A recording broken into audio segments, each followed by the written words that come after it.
Hi, welcome to Loft 801. My name is Diego, and today I'm talking about Bonhoeffer, Pastor, Spy, Assassin. It's a historical drama directed by Todd Komarnicki and was released on November 22nd, 2024. It follows the life of Dietrich Bonhoeffer, a German theologian and pastor who became a key figure in the resistance against Adolf Hitler. Now, before I hop into my review, if you want to support the channel, then please take a second to like and subscribe and hit the notification bell. Thank you, I really appreciate it. As a warning, this review will contain some heavy spoilers, so please continue at your own risk. Lastly, if you want to see me review something, don't forget to let me know by leaving a comment and I will do my best to get to it. Thank you. I'm hopping in 3, 2, 1. The narrative begins with Bonhoeffer's early life, highlighting his theological studies and the development of his pacifist beliefs. As the Nazi regime's oppression intensifies, Bonhoeffer grapples with the ethical implications of passive resistance versus active intervention. The people around him protesting Hitler, the Jews, Christians, Catholics, and anti-Nazis are being arrested. Bonhoeffer recognizes that something must be done to stop Hitler before he begins conquering Europe. He joins a clandestine group planning to assassinate Hitler. Unfortunately, the assassination doesn't go according to plan and Bonhoeffer is arrested and eventually executed. Central to the film are themes of moral ambiguity, the conflict between faith and action, and the personal cost of resistance. Bonhoeffer was a pacifist because he was a Christian and he took to heart the teachings of the Bible, that all life is sacred because it is created in the image of God. He was also deeply influenced by Jesus' Sermon on the Mount, to love one another, including our enemies, turn the other cheek, and reject violence. He opposed the Nazi Party because he viewed the idolatry of the state and nationalism as a glorification of violence that superseded the people's allegiance to God. Many pastors were initially in favor of the Nazi Party out of fear or frustration with the current state of the country. The Protestant and Catholic churches let politics influence them instead of the other way around. This is very unfortunate because it paved the way for Hitler's rise to power. The churches should have been the first ones to oppose Hitler, but they weren't. It reminds me a lot of today's political sphere. You often hear the misused phrase, there should be a separation of church and state. But where did that phrase come from? It came from Roger Williams in the 17th century. He was a Puritan theologian and the founder of Rhode Island. He argued that there should be a separation between the church and the state to protect religious freedom and prevent government interference in religious matters. It's interesting how over the last 100 years that statement has been turned upside down. It's an interesting theme that helps hammer home the gravitas of this movie. When you fail to act for good, there won't be a shortage of people who fail to act for evil. Jonas Dassler delivers a compelling performance as Dietrich Bonhoeffer. He looked so much like the man himself and I was very impressed. Dassler effectively showcases the character's internal struggles and the unwavering commitment to his principles.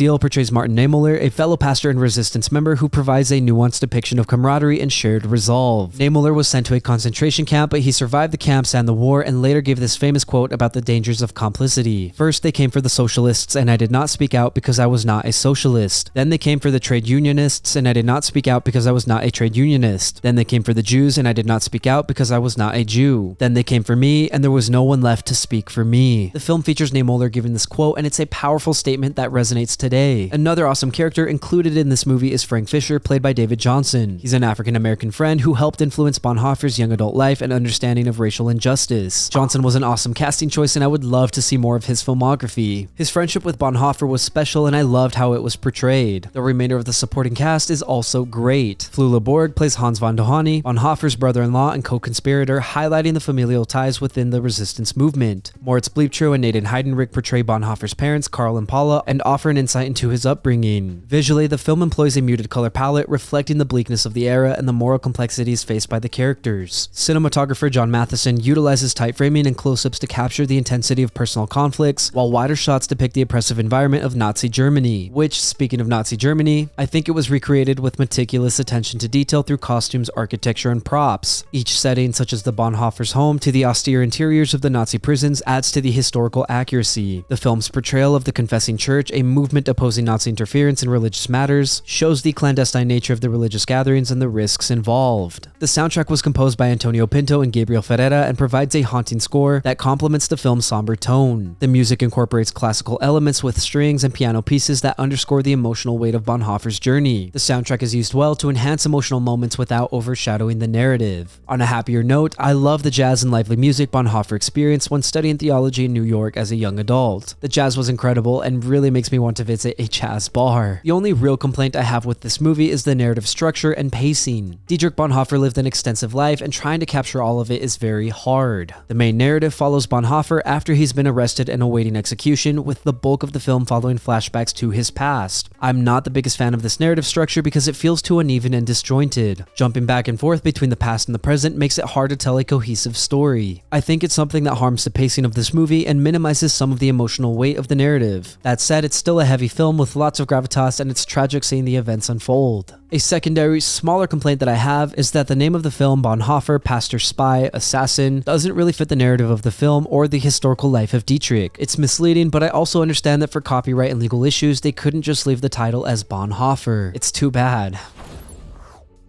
Bonhoeffer, Pastor, Spy, Assassin is a thought-provoking and emotionally charged portrayal of a man pushing the church to resist the Nazi regime. The film's exploration of the personal cost of resistance is as relevant today as it was during the historical setting. Anchored by Dassler's performance, a powerful supporting cast, and a hauntingly beautiful score, the movie effectively brings Dietrich Bonhoeffer's complex story to life. While the flashback-heavy narrative structure and uneven pacing slightly detract from the overall experience, the film's impact remains significant. It challenges viewers to reflect on the ethical dilemmas of resistance and complicity, and emphasizes the importance of standing against oppression no matter the personal cost. The inclusion of powerful scenes such as Niemöller's iconic quote and Bonhoeffer's moments of quiet reflection ensures the film resonates deeply. The attention to historical detail adds authenticity to a weighty narrative. This is a film for those who appreciate history, moral inquiry, and powerful storytelling. While it's certainly not perfect, Bonhoeffer is an inspiring reminder that true faith often demands courage. Thank you for listening to my review of Bonhoeffer. If you enjoyed the content, then leave a like and hit subscribe. If you did not enjoy the content, thank you for sticking around. As always, I would love to read what you have to say, so leave a comment and let me know what you're thinking. Also, if there's something you want to see reviewed, don't forget to let me know, and I will do my best to get to it. Lastly, if you want to see some more from me, then you can check out my vlogs linked up above or my podcast, Good Friends. Again, thank you for watching. My name is Diego, and I will see you next time.